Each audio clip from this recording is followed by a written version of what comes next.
Hello folks, Simulation for the Nation here, and welcome back to another tutorial on Farming Simulator 25. Today, we are going to be looking into how you can adjust your crop textures and also the crop density should you wish to, and what does that look like? Let's go.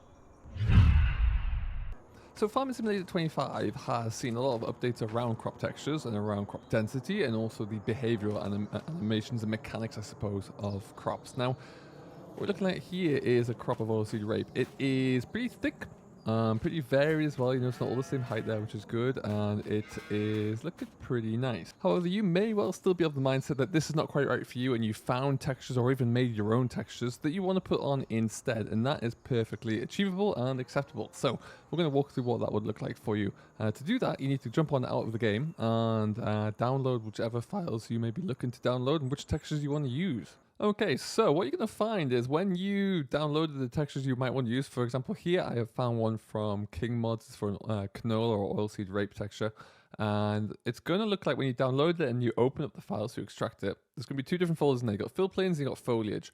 The fill planes will have a canola diffuse in there. That will be what it looks like when it has been harvested, when you're filling up your trailer, for example.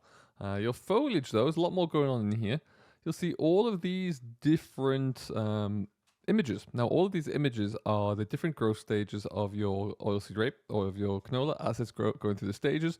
You'll have your alpha, your diffuse, your normal, and your specular in there. So all of those are going to be needed. Now, as you can scroll down and see, there's also an XML file in there too as well. So when you click on this XML file, this is all of the information around the crop itself. So when you look through here, you'll see viewing distances, which you could change based on the performance if you like. But this one right here is blocks per unit, and that's how dense the crop is. That's how dense it looks. And in years gone by, in previous versions of the game, the crops were always quite sparse and quite barren. I always like to make it a little bit more accurate by really increasing that density. But right now we're on 2.2 to 2.5, which seems to be pretty accurate, but you can always change that and dabble with it and see how it looks. And you know, it's a bit of a trial and error here, but you'll find something that works for you.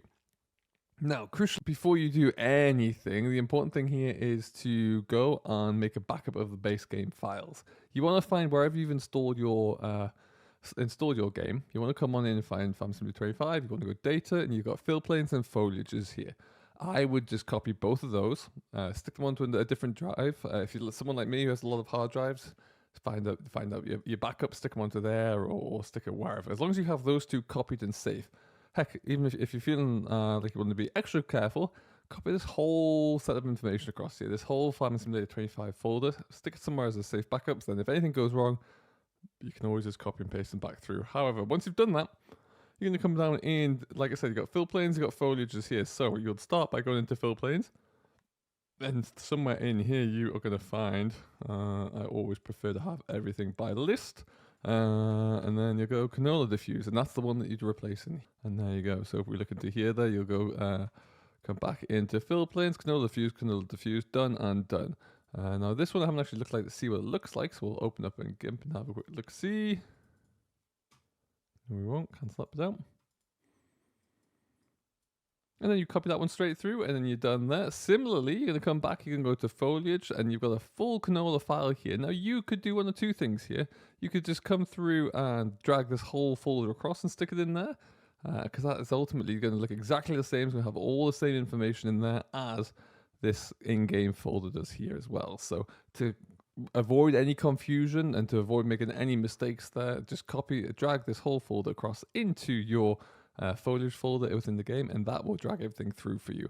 Like I say, you might want to play around and slowly adjust some of the different the block densities, for example, and the textures, but it's easily done, and you can go into there and just drop it in. And as you can see, every single crop that we have available to us is in here right now for your attempts to have a play around with it and personalize it and create it to your style.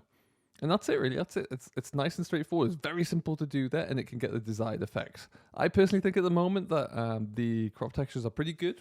density is looking okay as well. I haven't found the urgent need to go in there and change it in any way, shape, or form.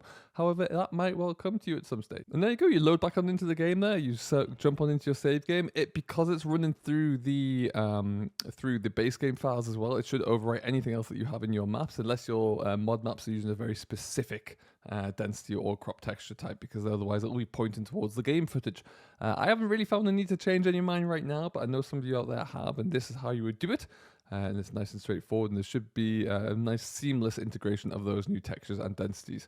Give it a whirl. Let me know how it goes. If you have any other questions, leave them down below, and we will see you all in the next one. Catch you later.